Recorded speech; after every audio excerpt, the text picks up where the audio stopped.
అరే మామ చాలా భయంగా ఉందిరా. ఈ లవ్ గురువు ఉండగా భయం ఎందుకురా ముండగా, ఈ ఇద్దరిని కలిపే బాధ్యత నా అది అన్నట్టు నేను చెప్పినట్టు లవ్ లెటర్ జోబులో పెట్టుకున్నావా? పెట్టుకున్నా. అరే మామ తను వచ్చేసిందిరా. అయితే నేను చెప్పినట్టు చెయ్యి. ఫస్ట్ స్టైల్ గా హీరో లాగా జోబులో చేయి పెట్టుకుని నుంచో. ఓకే.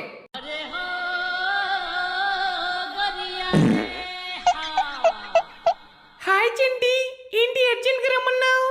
అరే మామ ఏంటి అర్జెంట్ గా రమ్మన్నావు అని అడుగుతుందో. ఇప్పుడు నేను చెప్పినట్టు చెప్పు. ఫస్ట్ నీ జోబులో ఉన్న లవ్ లెటర్ తీసివ్వు. ఫస్ట్ నీ జోబులో ఉన్న లవ్ లెటర్ తీసివ్వు. నేను నీకు లవ్ లెటర్ ఇవ్వడం ఏంటి? అరే లవ్ లెటర్ ఇవ్వమని తను అడుగుతావేంట్రా? నేను చెప్పింది నీకు.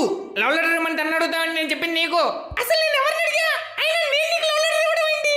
అరే రే రే రే ప్రపోజ్ చేయడానికి వచ్చింది నువ్వురా, కాబట్టి నువ్వే లవ్ లెటర్ ఇవ్వాలి. ప్రపోజ్ చేయడానికి వచ్చింది నువ్వు కాబట్టి నువ్వే లవ్ లెటర్ ఇవ్వాలి.